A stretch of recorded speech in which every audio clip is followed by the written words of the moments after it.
रामकृष्ण हरी. आज आपण लहान मुलांच्या आंघोळीला जे तेल लागतं मॉलिशला ते तेल बनवणार आहे. बघा त्यासाठी आपण काय घेतलंय, हे आपला कडुलिंबाचा पाला आहे आणि ही आवळा आहे. त्या आवळा आपण अशा उभ्या कट करून घेतले, बी काढून घेतलं त्यातलं. ही कोरपड आहे, हे गुलाबाचं फुल आहे आणि हे जे आपलं आहे हे तिळीचं तेल आहे. आपण ह्या लोखंडी कढईमध्ये घेतले. ही कढई आपण तापायला ठेवू, म्हणजे तेल तापायला ठेवू. आपण तेल तापायला ठेवले तोपर्यंत हे जे पानं आहे हे असे काढून घेऊ आणि आपण हे जे आवळा ज्या कापून घेतले त्या आवळा, कोरपड आणि हे लिंबाचे पानं हे आपण खलबत्त्यामध्ये काढून घेणार आहे, कुटून बघू. आणि जे तेल आहे ते खूप तापू नाही द्यायचं, कमी गॅसवरच ठेवलंय आपण ते तेल तापायला. ही कोरपड आपण अशी कट करून घेऊ. लहान मुलांना आपण जेव्हा आंघोळ घालतो तर आंघोळीच्या अगोदर त्यांची मॉलिश करतो, तर त्या मॉलिशसाठी आपण बाहेरून बाजारातून तेल आणतो. ते तेल न वापरता आपण हे घरगुती तेल वापरणार आहे. आता बघा, आता या खलबत्त्यामध्ये आपण हे आवळा आणि आपलं कोरपड बारीक करून घेणार आहे. पूर्ण असं बारीक नाही, पण आबडधोबड असं कुटून घेणार आहे. हे आपलं बऱ्यापैकी कुटलंय. आता आपण हे लिंबाचे पानं टाकून घेऊ.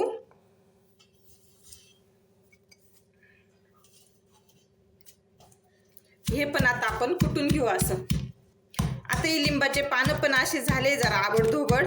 आपण यात आता हे आपलं गुलाबाचं फुल जे आहे ते पण अशा पाकळ्या करून घेऊ आणि याच्यात टाकू.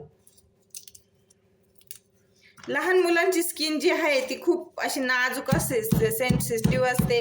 ती नाजूक स्किनला आपण उन्हाळा दिवस आहे, उन्हाळ्या दिवसांमध्ये कुठले रॅशेस यायला नको किंवा थंडावा पाहिजे त्या स्किनला, शरीराला. त्यासाठी आपण हे घरगुती तेल बनवणार आहे त्यांच्या मॉलिशसाठी. तर तुम्ही पूर्ण व्हिडिओ बघा आणि एक लाईक आणि एक सबस्क्राईब करा. तर तुम्हाला सांगते यात इतके गुणधर्म असतात ह्या कोरपड आणि आवळामध्ये. त्यात हे गुलाबाचं फुल पण घेतलंय आपण, एक लिंबू पण घेतलंय, कडुलिंबू. बघा हे होत आलंय, बघा झालंय. त्याचा कलर किती छान दिसतो बघा. हे आपण आता काढून घेऊ. आपण तेल जे गरम व्हायला ठेवलंय ते दाखवते तुम्हाला. हे तिळीचं तेल ठेवलंय आपण, त्यात आता हे टाकून घेऊ आणि गॅस एकदम मीडियम ठेवलाय, एकदम कमी गॅस करून ठेवलाय आपण त्याचा. ही कढई जी आहे ही आपली लोखंडाची कढई आहे.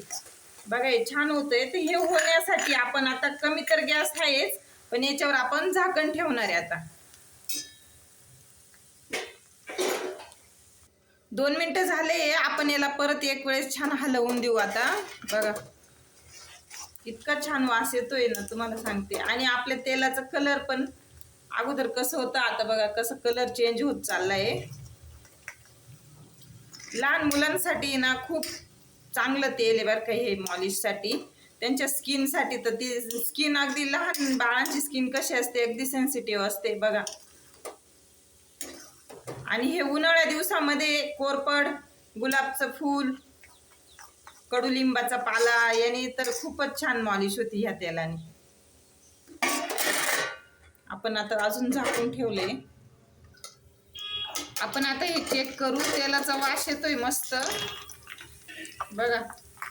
आणि हे झालं हे कशावरून समजणार आहे आपण, यात जे आहे पूर्ण पाण्याचा ओलसरपणा कमी झाला की बुडबुडे येणे आपोआप बंद होऊन जातं. तर आता हे बघा बुडबुडे यायचे बंद होत चालले. तर अजून होणार आहे थोडं.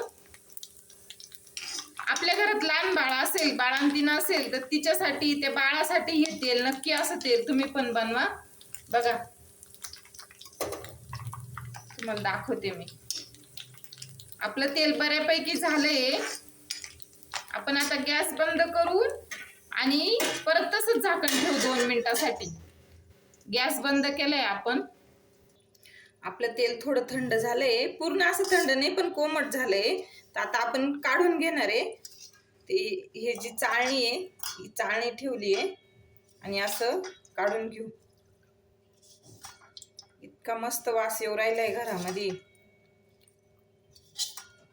बघा. लहान बाळांची मॉलिश करायची म्हटलं ना तर खूप तेलाचं टेन्शन येऊन जातं. नक्की कोणतं तेल आणावं. आता एक तर वेगवेगळे मार्केटमध्ये प्रोडक्ट निघाले, कोणतं वापरावं हे पण लक्षात येत नाही. तर तुम्ही असं जर घरगुती तेल बनवलं आणि बाळासाठी वापरलं, बाळाच्या मॉलिशला, बघा हे जे पूर्ण तेल आहे आपण हे पूर्ण काढून घेऊ. हे आपण सगळं असं काढून घेतलंय. अजून भरपूर तेल निघणार आहे, पण तुम्हाला दाखवते मी.